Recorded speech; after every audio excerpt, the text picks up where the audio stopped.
Look at you, my child.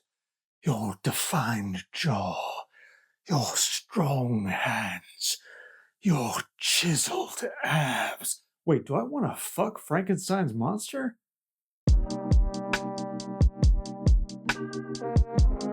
The world doesn't need another Frankenstein movie. But if Guillermo del Toro is going to be the one to give it to us, I'm not going to complain.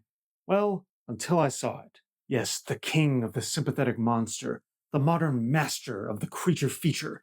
Guillermo del Toro has finally tackled his childhood obsession. He's adapted Mary Shelley's Frankenstein. But Frankenstein is the movie he's kind of been working towards his whole career. And in that way, it reminds me so much of Robert Eggers' Nosferatu from last year. Nosferatu was the perfect marriage of filmmaker with subject matter. Well, you might know how I felt about that movie. It just did not work. And I'm starting to notice a trend with filmmakers adapting the stories they're closest to. You know how they say never meet your heroes? Well, they might want to add, never let your heroes adapt their childhood obsessions. We follow Victor Frankenstein, a young scientist who, in his tragic past, has vowed to defeat death once and for all. Frankenstein is played by Oscar Isaac as all vigor and intensity, but his horrific experiments are rejected by the scientific community. Luckily, he meets a benefactor played by Christoph Waltz. He'll finance his whole operation, all his experiments. Eventually, Victor cracks the code to reanimate the dead, and he creates a living, breathing monster. But what he thinks will be an intelligent creature turns out to be far more simple than he imagined. Out of fear and spite, he rejects the creature, and thus sets off a chain of horrifying events that will teach Victor the ultimate lesson that man should never play God.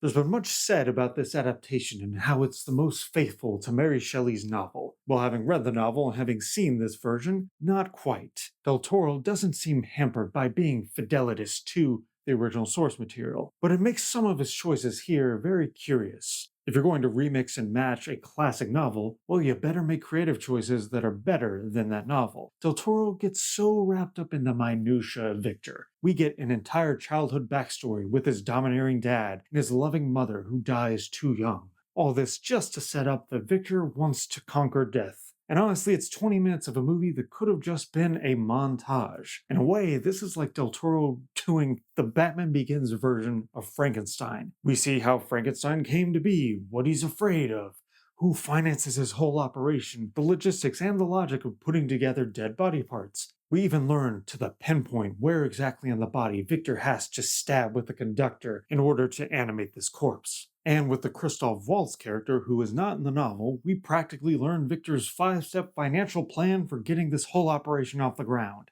Because Del Toro isn't always the best at minutiae. He's a broader filmmaker. He has pulp genre roots. This is where I bring up comparisons to Robert Eggers in Nosferatu, or even Peter Jackson in King Kong. That's another director that eventually made his dream project and overindulged. Del Toro has always been accused of being style over substance. But in the last 10 years, he's brought a lot more substance to his genre pictures. He's now the elegant and classy filmmaker who handles monsters, pretty much starting with Crimson Peak. And that led to his Oscar-winning film The Shape of Water. And then Nightmare Alley was him gussying up an old black and white noir. His Pinocchio was an animated film, and it transposed Pinocchio's story to fascist Italy. So now it's more serious, it's not just kids stuff anymore.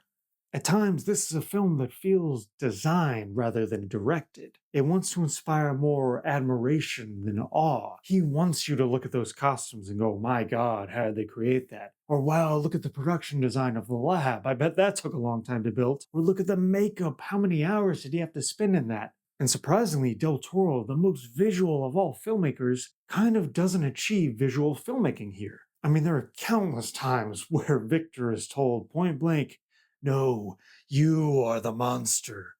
And like, yeah, we know that's what the subtext is supposed to tell us. But Del Toro kind of just wants to get that all the way, state the themes, state what it's about, so he can get to some monster smashing. If you ever wanted to see Frankenstein's monster fight CGI wolves, this is the movie for you. Not to mention Frankenstein reading to CGI mice, and Victor's lab blowing up in a CGI fireball. Man, for all of Del Toro's love for practical effects, this movie is littered with CGI and that weird, glossy Netflix sheen that kind of just minimizes all that production design on the screen. There's kind of a superheroification of the monster in this. He has super strength And he can heal any wound he has. He literally can't die.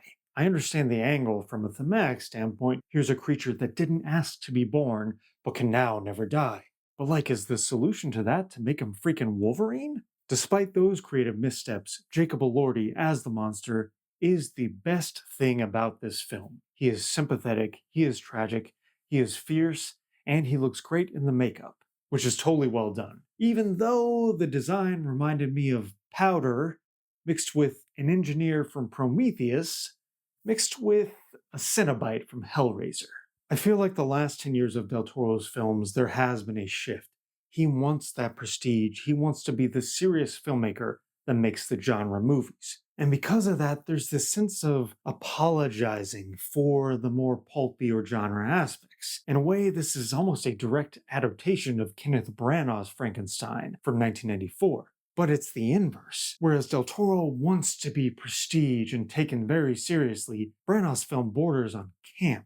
It's bombastic and operatic, but ultimately gets more at the heart of the story than this does here. For all of its impeccable design and mostly decent performances, Oscar Isaac pretty much gets lost in this character, and he's kind of doing his X-Men Apocalypse voice. Learning. This is such a handsome looking grotesque film, where the old Del Toro would have just given us plain grotesqueries. And in a way, the Del Toro of The Devil's Backbone, of Blade 2, of The Perfect Middle Ground in Pan's Labyrinth, would have been the more honest filmmaker for Frankenstein. While Guillermo del Toro would seem the perfect fit for a Frankenstein adaptation, he is simply too close to this material. The film is overproduced in every way. It has the body, but it ultimately has no soul. I give Guillermo del Toro's Frankenstein a forgettable 2.5 stars out of 5. If you like this review, please like and subscribe or follow me on Letterboxd at RamirezS316. Look, no matter what your opinion on this film, I think we can all agree that Guillermo del Toro has given us the most fuckable Frankenstein. I mean, he's like 6'5", jacked, and so sensitive.